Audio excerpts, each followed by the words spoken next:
എല്ലാവർക്കും നമസ്കാരം. ഔഷധോദ്യാനത്തിലേക്ക് എല്ലാവർക്കും സ്വാഗതം. കൂട്ടുകാരെ, ഇന്ന് ഞാൻ പരിചയപ്പെടുത്താൻ പോകുന്നത് കാട്ടുനെല്ലി. നമുക്ക് കാണാം. കൂട്ടുകാരെ, ഇതാണ് കാട്ടുനെല്ലി.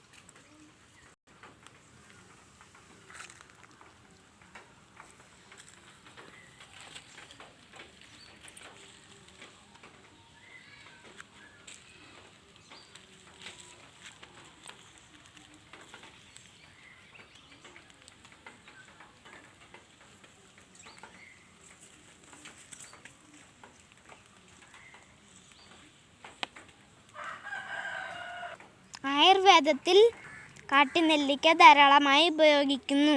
ധാരാളം നാരടങ്ങിയിട്ടുണ്ട്. കാട്ടുനെല്ലിയുടെ കായാണ് ഔഷധം. വിറ്റാമിൻ സി ധാരാളം അടങ്ങിയിട്ടുണ്ട്. പിത്ത കഫത്തെ ശമിപ്പിക്കുന്നു. ശരീരഭാരം കുറയ്ക്കുന്നു. കണ്ണിൻ്റെ ആരോഗ്യത്തിനുത്തമം. മുടിയുടെ ആരോഗ്യത്തിനുത്തമം. ഹൃദയ ആരോഗ്യത്തിനുത്തമം. BP കൊളസ്ട്രോൾ നിയന്ത്രിക്കുന്നു. പ്രമേഹ രോഗത്തിനുത്തമം. കൂട്ടുകാരെ, കാട്ടുനെല്ലിയെ പരിചയപ്പെട്ടല്ലോ. നാളെ വരാം.